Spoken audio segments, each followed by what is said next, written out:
Hey, what's going on YouTube? Alabama Reloader here. So coming to you today from Hobbs Island Shooting Range, and brought all my rifles with me today. Try to get a ton of shooting in. I've got all this stuff to shoot. 243 Winchester, 6.5 Creedmoor, 270 Winchester, and 30 TC. And on the 30 TC, oh, here we go. There we go. This phone, something's got to be up with it where it does that auto focus stuff. We're about to go down and look at the target real quick.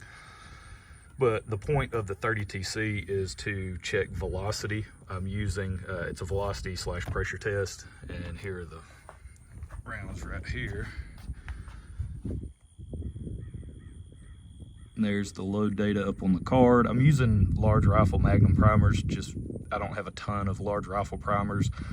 So gonna go with the Magnum, the CCI 250s, and then you can see 150 up to 178 grain is our test, the test bullets that we're checking out. The 150s, the SST, and then right there in the middle we got a few different 165, and then that 168 grain version, and then the 178 ELDX. I'm really hoping that the 178 shoots well in this rifle, because I think that's going to be a dynamite hunting load if we can get it to work. And I'm testing with Shooter's World match rifle powder. Now this is supposedly a clone powder of Accurate 2520, and when you go and look at the load data on Hornady's website, this is one of the best velocity options that they list, plus accuracy as well. They call that out specifically. So you saw the charge weight ranges that we're testing. On the 178, it's 42.8 up to 45.5. That's the max charge listed for Accurate 2520 in their manual. I went up to the max on everything that was listed in their manual. Now again, we're not shooting just Hornady bullets. We got the Remington Core Lock, Sierra Game King, Berger, Classic Hunter. So 3 of these we're just kind of using their data but with a different bullet.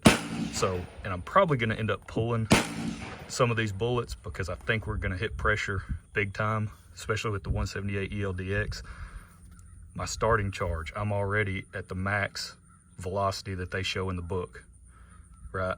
I'm almost 3 grains below their max charge, but I'm already hitting 2600. Insane. So probably gonna end up pulling that. Get my New Hope nutrition. Let's run down here, take a look at the target. Not for the velocity stuff. I'm not worried about accuracy per se, and I'm shooting at steel for the velocity stuff. I'm testing 270 Winchester, 243 Winchester, and 6.5 Creedmoor. That's what's getting tested on my actual target. I'm shooting at 100 yards, and then I'm just shooting the velocity rounds over on the steel targets. And I mean, I do care somewhat about the accuracy. I mean, I've got the magneto speed hanging off the end of the barrel, so that does impact the harmonics and can have an impact negatively or positively on the accuracy and overall group size. So not that I'm discounting it, you know, per se, but it would be nice to see these things kind of stack in there when I'm testing the velocity, even though I'm jumping charge weight. So let me explain what we got going on here. This top row, 6.5 Creedmoor, this is a project for somebody else. Second row, this is 243 Winchester. I'm testing out the 85 grain Nosler partition right there.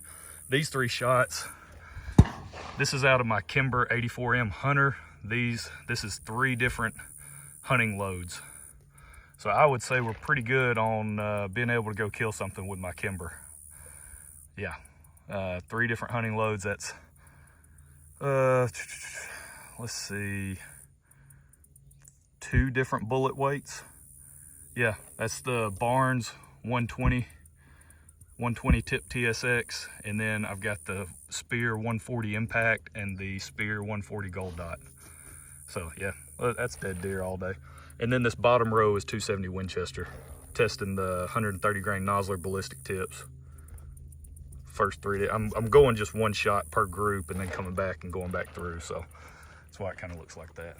And then I'm shooting the steel for the velocity. So, all right, y'all stay tuned for what I hope will be a ton of range results for all this different stuff that I'm shooting. I'm really excited to see these velocity numbers come in for this 30 TC. Starting off at 26.13 on that 178, I was like, holy smokes, I'm probably gonna end up having to pull some bullets. But that's all good. So, all right, y'all stay tuned. All right, so we're back at the house, and this target, kind of looks like a little bit of a hot mess, but I'll walk you through it. We don't really care about the stuff up there. We do care about this row, and this row. Now, and I've got the target sideways. It just made it a lot easier for me to write everything down. Now, the 30 TC velocity / pressure test loads. Now that stuff I shot on steel. I was in a hurry right there toward the end, trying to rush and get some of this stuff done. All the groups, I took my time, roughly the same amount of time in between each shot. So I feel very confident in every single one of these groups that we're gonna look at in terms of, influence as far as me pulling a shot. There was none of that. I felt none of that today. Overall, it was a really good range day. Got a lot of data, a lot of good feedback, and stuff that I was really trying to get done because we go to Kentucky for the gun opener coming up in like a couple weeks. It's kind of snuck up on me a little bit. It's one of those deals where, hey, I knew we were going back, and I knew we were targeting Veterans Day weekend, which is the opener in Kentucky. But for some reason, it's been a little hectic at work, a little crazy lately, super busy. And so between that and just other stuff going on, ball games, different stuff, you know how it is if you have kids, I'm sitting here and I'm looking up and I'm going, oh man, and literally just a couple of weekends, we'll be rolling into Kentucky and we'll be gun hunting. And I need something that, in case the shot allows for it, right, or the distance is greater than what I normally shoot, like here in Alabama, because the area we're going could end up, if you see a monster across the field, you're going to be taking 300-400 yard shot potentially. Well, I wanted to make sure I was good to go and dialed in for that. And so it just kind of snuck up on me. But today's range session kind of put my mind at ease, got a lot of stuff done. Got some work with the 270 Winchester. On this, it's the 270 Winchester. So it's the Tikka T3X in the laminated stock. So laminate stock, really, really sweet looking rifle. And I put that Conus 2.5 to 10 power scope on there. And I like that setup, how everything looks, and I just like that package overall. And I've already got a decent hunting load worked up for it. It's just, I'm always testing new stuff, different combinations, bullets, powder, that type of stuff. So that's basically what I was doing here on the 270 Winchester. This is the 130 grain Nosler ballistic tip with Winchester stay ball 6.5.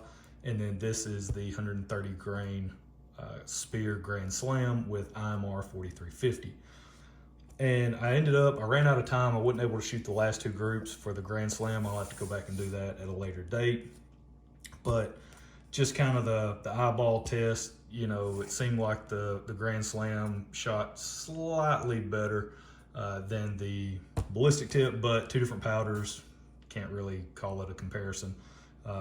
But we were ever so slightly tightening on the weight up the charge weight range there with Winchester stay ball 6.5. That was, nice to see, I guess. Our best group was our last group, so highest charge weight, but it came in at like 1.2 inches or something like that, or just under that, something along those lines. And it was just, we were tightening by like 100 thousandths on the last three each time. So that was good to see it just kind of tighten up, and the pattern of the group be somewhat similar. Point of impact somewhat similar. That's good to see. So yeah, probably going to explore that more. I don't have a ton of those left. I was really just trying to, hey, let me just load up some if all the groups shoot good enough, right, then I'll just pick something and go load a few for the season, just to test, just to do some infield testing. And that's probably what I'm gonna do. I'm probably just gonna go with like 56.1. Who cares? Just load that up. It's hitting a little bit high, that's fine. That's where I've got this thing sighted in. With my other loads, I'm about 1 inch high with my other hunting loads in this rifle, so that's gonna fit right in with what I've already got situated. The Grand Slam's hitting a little bit low, but it's gonna be similar, right? I'm gonna shoot the last two, and then, you know, they're all decent enough. I can go hit the deer woods here in Alabama, the distances that I shoot, and I have no problem. I have full confidence in any of these. And so I'll just pick a charge and go load up a few and then hit the woods. Same thing, just to get some infield testing done with the bullet and powder combination. So let's see what else. The 243 Winchester. So this is actually my Kimber, my 6.5 Creedmoor Kimber 84M Hunter. That's 3 different hunting loads that I've worked up for that rifle. So that's 120 grain Barnes tip TSX, 140 grain Spear Gold Dot, and 140 grain Spear Impact. So 2 different bullet weights, 3 different powders. Yeah, 3 different powders. And I just wanted to see, hey, or if I just grab one of these randomly and go hunt with it, what's it gonna look like? I think that's good enough. So 6.5 Creedmoor, that all good. On the 243 Winchester side of the house, I was looking at some different bullets I wanted to load up. I know I was talking about wanting to really push forward with the 95, I think the 95 grain Nosler ballistic tip, but I had a partial box of the Nosler 85 grain partition. I only had like 25 of them left. Well, I've got 25 pieces of Hornady brass. So I was like, hey, how about I just load up, you know, maybe 4 3-shot groups. That's 12 of them. Then I'll just pick whatever shot the best, load up a few more, load up the rest of them with that group, and then go shoot a few over the chronograph to get some velocity data, and I'll have 10 to hunt with, right? So that was kind of my thought process there. Same thing, we did tighten up slightly as we got a little bit higher on the charge weight range. Would have been nice if that one would have been slightly tighter, but oh well. Probably just gonna load 42.5. This is with IMR 4350. Cartridge overall length 2.680. That's per the manual. And I think 42.5 is actually the max, I believe, in the Nosler manual. I think that's the max charge. And no issues, no pressure, concerns or worries, no signs of, you know, high pressure or anything like that. So good to go there. And this is in that Remington 700 CDL. So I'm just gonna go with 42.5 and call it a day, right? I'll just load up the other, what do I have left? 13. I'll just load up the other 13. The brass is already primed, ready to go. Everything was processed at the same time. So I'll just load up the 13 with that 42.5 of IMR 4350 and be done. Oh, Remington 9.5 large rifle primers. That's what I was using on that. Down here, these were my 270 Winchester loads. These were with CCI 250 large rifle Magnum primers. And then for the 30 TC results, right, we got to come over here to the old notebook. And I didn't really have time to throw this stuff in an Excel spreadsheet. I plan on doing that, but I've actually got to get this video done and uploaded because I've got to run my wife's buck to the taxidermist. So reached out to him. It's the one she shot last year. I've got the video on my channel. It's just an amazing video. I'm so glad that I bought that little cheap scope adapter thing off Amazon and was able to film through the scope when she killed that buck. It was just an incredible experience for both of us. And at the time though, the problem was when she killed that buck, the taxidermist that I wanted to use, he was basically no longer taking deer, right? Because it was toward the end of the season. I guess he had already had plenty dropped off. He had a ton of work ahead of him. And so he was turning down deer at that point. So I just threw it in the deep freeze that we have, put the head in the deep freeze. And so told him, hey, I'll be back to you next year. So here we are. I reached out to him. He was like, you can drop it off today, 5 o'clock, but it's like an hour drive from my house. So I got to get this thing wrapped up and on the road. But the 30TC, I was so pumped about these velocity results, because if you go and look at the Hornady load data, I'm using Shooter's World Match Rifle, which of course they don't have load data for with this cartridge, but it's supposedly a clone of Accurate 2520. Well, I listed the maximum velocity that Hornady has in their manual with Accurate 2520. 2600 for the 178 ELDX, 2800 for the 165 and 168 grain class of bullets, and then 2900 for the 150 grain, 150 and 155 grain class of bullets. So you can see with the 178 ELDX, we blew way past 2600. We're up almost to 2750. I mean, that was insane. And what's even more insane is the brass looks perfectly fine. I mean, from the first piece to the last piece, the primers look the same. They're nice and rounded, no flattening of the primer, no difficult bolt lift, no visible signs of pressure, but probably not gonna push beyond that. We're just gonna be done right there. I'm gonna find a load somewhere in here. I think that'll hopefully shoot very well with that bullet. 165 and 168s. This is the 165 Remington Core-Lock, 165 Sierra Game King, 168 Berger Classic Hunter. Yeah, so pretty good stuff here as well. You can see we're definitely probably gonna squeeze over that 2,800 feet per second mark. We're pretty close with the Game King already.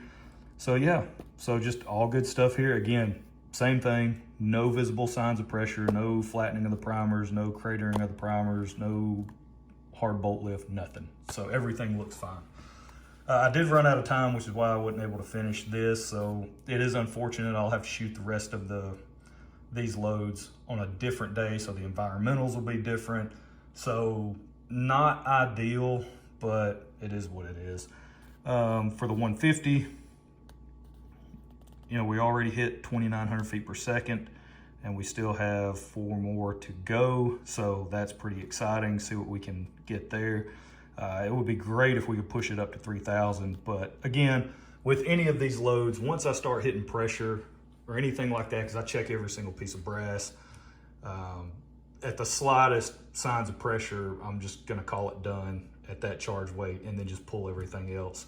Not trying to get too crazy with it, but I just wanna see what our pressure signs look like, and then also what types of velocity we can get with this powder. And it's looking like we can get really good velocity. So especially with that 178, if I can hang around that 2,700 feet per second mark with that bullet, I mean, that's a heavy hitter. So, all right, that's it. I don't want to drag this thing out any longer than it needs to be, but that's where I'm going to leave it. Hope you guys enjoyed it. Don't forget, go check out Mr. Big Guns in Huntsville if you guys are in need of anything reloading wise, factory ammunition. If you want to go buy a Tikka, Bergara, Savage, Ruger American, if you want Browning, you name it. I mean, they've got, yeah, basically any brand you could want. And then if you want to build your own, you know, rifle, if you want to get into that whole side of the shooting world, they can help you out with that. They've got tons of parts, pre-fit barrels, chassis, you name it. If you're big into 22, whatever it is, right? They've got a solution for you. But yeah, that's where we're going to leave it. So I'll catch you guys next time. Y'all have a good one.